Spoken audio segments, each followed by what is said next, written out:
नमस्ते। एक बार फिर पूरी दुनिया की नज़रें मिडिल ईस्ट पर हैं। ऐसा लग रहा है कि एक और जंग बस होने ही वाली है। लेकिन इस बार बात कुछ और है। दांव बहुत ऊंचे हैं।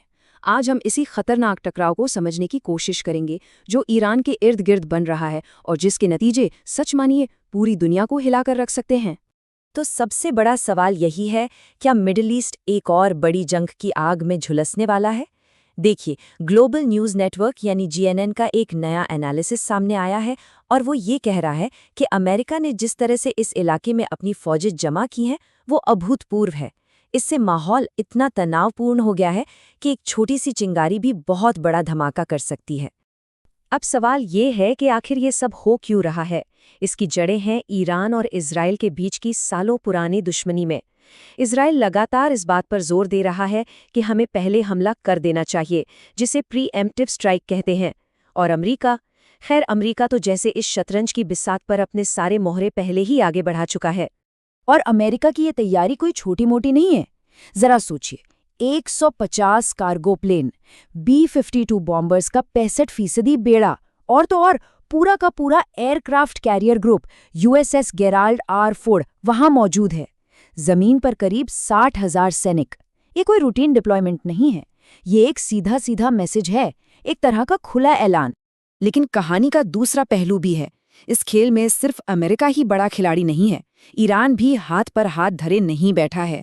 पिछले कुछ सालों में उन्होंने अपनी डिफेंसिव और ऑफेंसिव मतलब रक्षा और हमले की ताकतों को इतना मजबूत कर लिया है कि आज वो पहले से कहीं ज्यादा खतरनाक दुश्मन बन चुके हैं। चलिए देखते हैं कैसे। जी, एनालिसिस के मुताबिक ईरान के पास 3 ऐसी चीजें हैं जो पूरा खेल बदल सकती हैं। पहला, उनका एयर डिफेंस सिस्टम, जिसे भेदना लगभग नामुमकिन है। दूसरा, उनकी हाइपरसोनिक मिसाइलें, जिन्हें रोका नहीं जा सकता। और तीसरा, उनके स्टेल्थ कामिकाजी ड्रोन्स और नावें, जो चुपके से बिना किसी वार्निंग के हमला कर सकते हैं। तो ये हाइपरसोनिक मिसाइलें इतनी खतरनाक क्यों हैं? देखिए, सीधी सी बात है, ये मिसाइलें बेतहाशा स्पीड से चलती हैं और हवा में अपना रास्ता बदल सकती हैं। मतलब इनको इंटरसेप्ट करना यानी हवा में ही मार गिराना लगभग नामुमकिन है। जीएनएन का एनालिसिस तो इन्हें अनस्टॉपेबल कहता है। और बात सिर्फ थियोरी की नहीं है, ये मिसाइलें इजरायली ठिकानों पर अपनी जबरदस्त प्रिसिजन दिखा भी चुकी हैं। और बात यहीं खत्म नहीं होती, बल्कि और भी ज्यादा डरावनी हो जाती है। रिपोर्ट्स ये कहती हैं कि ईरान की एक मिसाइल है खैबर शेकन। इसमें इजराइल के बड़े बड़े ठिकानों के कोऑर्डिनेट्स पहले से ही फीड कर दिए गए हैं। मतलब अगर ईरान का कमांड सेंटर तबाह भी हो जाए, तब भी ये मिसाइल अपना टारगेट खुद ढूंढकर उसे खत्म कर देगी। ये एक तरह का डेड मैन स्विच है। अब ईरान का खतरा सिर्फ आसमान से नहीं है, समंदर में भी उनका एक बहुत खतरनाक हथियार है, कामिकाजी बोट्स। ये नावें ज्यादातर लकड़ी की बनी होती हैं, जिनमें मेटल का इस्तेमाल बहुत कम होता है। इसका नतीजा, ये रडार की पकड़ में ही नहीं आती। ये चुपके से दुश्मन के जहाज़ों के पास पहुंचकर उन पर जबरदस्त हमला कर सकती हैं। देखिए, ये लड़ाई अब सिर्फ अमेरिका बनाम ईरान की नहीं रह गई है। इस इक्वेशन में 2 और बड़े प्लेयर्स आ गए हैं, रूस और चीन, और वो खुलकर ईरान के साथ खड़े हैं। इसने इस रीजनल लड़ाई को एक ग्लोबल टकराव का रूप दे दिया है। और ये एक बहुत बड़े जियोपॉलिटिकल शिफ्ट का इशारा है।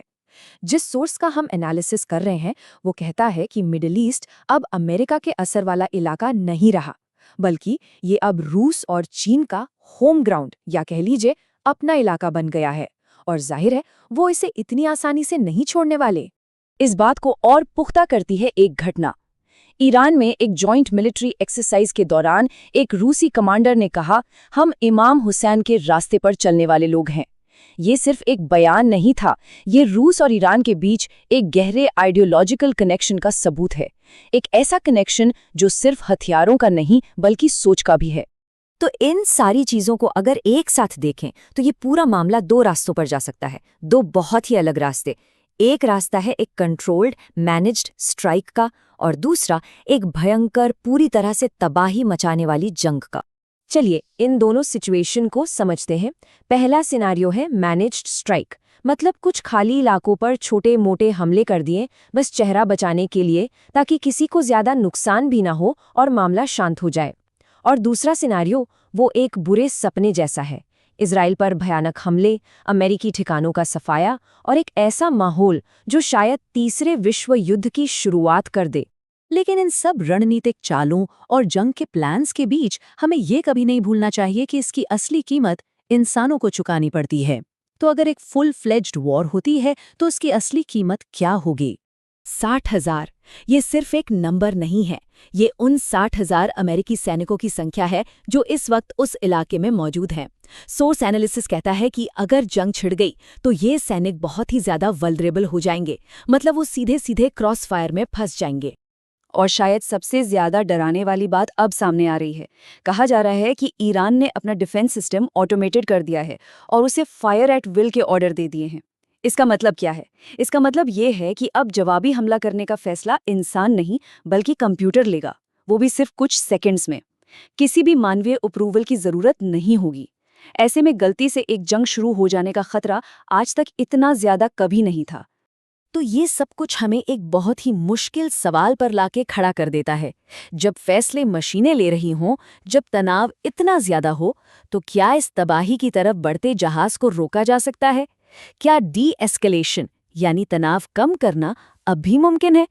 फिलहाल तो पूरी दुनिया अपनी सांसें थामे हुए बस देख रही है।